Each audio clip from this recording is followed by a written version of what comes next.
अस्सलाम वालेकुम दोस्तों। जैसा कि हम सब जानते हैं कि अमेरिका टेक्नोलॉजी और ख़ुसूसन स्पेस टेक्नोलॉजी में बहुत तरक्की कर चुका है और इसकी सबसे बड़ी वजह अमेरिकी इदारा नासा है। हम सबको ये लगता है कि पहले ये इदारा बना होगा और फिर इसके मातहत पहला सैटेलाइट लॉन्च हुआ होगा, लेकिन ऐसा बिल्कुल भी नहीं है। तो आइए इस वीडियो में हम नासा के बारे में कुछ जानने की कोशिश करते हैं।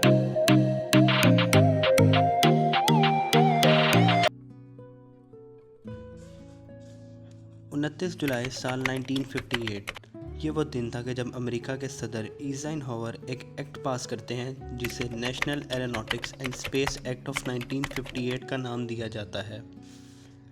इस एक्ट के तहत एक सिविलियन इदारा वजूद में आता है जिसे नासा का नाम दिया जाता है।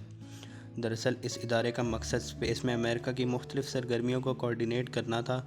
अमेरिका ने यह इदारा इसलिए कायम किया कि वह एटमॉस्फेयर के अंदर और इससे बाहर मुख्तलिफ फ़्लाइट प्रॉब्लम्स की जांच पड़ताल कर सके। दोस्तों, अब सवाल ये उठता है कि क्या 1958 से पहले अमेरिका के पास कोई इदारा ही ना था जो स्पेस और एटमॉस्फेयर से बाहर चीज़ों पर रिसर्च कर सके? लेकिन ऐसा बिल्कुल भी नहीं है। दरअसल नासा से पहले अमेरिकी फ़ौज के मुख्तलिफ इदारे थे जो स्पेस पर रिसर्च कंडक्ट करते थे। ऐसे ही एक इदारे का नाम नाका यानी national advisory committee for aeronautics था, जिसे साल 1915 में इस मिशन के तहत बनाया गया था कि ये अमेरिका की एविएशन प्रॉब्लम्स यानी हवाई प्रॉब्लम्स को ख़त्म करेगा और उनका हल तलाश करेगा। जैसे वर्ल्ड वॉर 1 के दिनों में अमेरिकी जहाज़ों के विंग्स उड़ते हुए टूट जाते थे, ऐसे मसाइल के हल के लिए अमेरिका ने नाका का इदारा कायम किया था।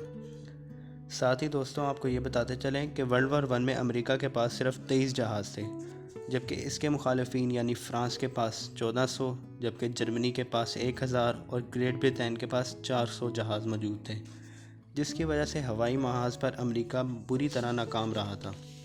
नाका के बारे में एक हैरत अंगेज़ बात यह भी है कि जब ये इदारा कायम किया गया तो इसका बजट सिर्फ 5000 अमेरिकी डॉलर था और कहा जाता है कि इसी इदारे की वजह से मौजूदा नासा वजूद में आया, क्योंकि वर्ल्ड वॉर 2 के दौरान इसी इदारे की मुख्तलिफ टेक्नोलॉजीज़ को अमेरिका ने बहुत मौसर अंदाज में इस्तेमाल किया था। नासा के क़याम से चंद माह पहले 7 फरवरी 1958 को ऐसा ही एक और इदारा कायम किया गया था जिसे एप्रा यानी एडवांस रिसर्च प्रोजेक्ट एजेंसी का नाम दिया गया था। बाद में इसका नाम डेपरा रख दिया गया। ये इदारा प्रेसिडेंट eisenhower ने सोवियत यानी रशियन के स्पुतनिक 1 के मुकाबले में कायम किया। दोस्तों, अब स्पुतनिक 1 क्या था? स्पुतनिक 1 दरअसल दुनिया की पहली अर्थ आर्टिफिशियल सैटेलाइट थी जो अर्थ के गिर्द लो एलिप्टिकल ऑर्बिट में लॉन्च की गई थी। ये स्पुतनिक 1 के लॉन्च से पहले की एक मशहूर तस्वीर है जो स्क्रीन पर आपको नज़र आ रही है, जिसे एक टेक्नीशियन फाइनल टच दे रहे हैं। दरअसल 20वीं सदी के वस्त तक रशिया अमेरिका से खलाई टेक्नोलॉजी में बहुत आगे था और ये बात अमेरिका को खटकती थी, जिसकी वजह से दोनों ममालिक में कोल्ड वार एरा भी रहा। स्पुतनिक 1 के लॉन्च के बाद अमेरिका शदीद दबाव में था कि वो अपनी स्पेस सैटेलाइट लॉन्च करे और यहाँ से शुरू होता है दोस्तों स्पेस एज।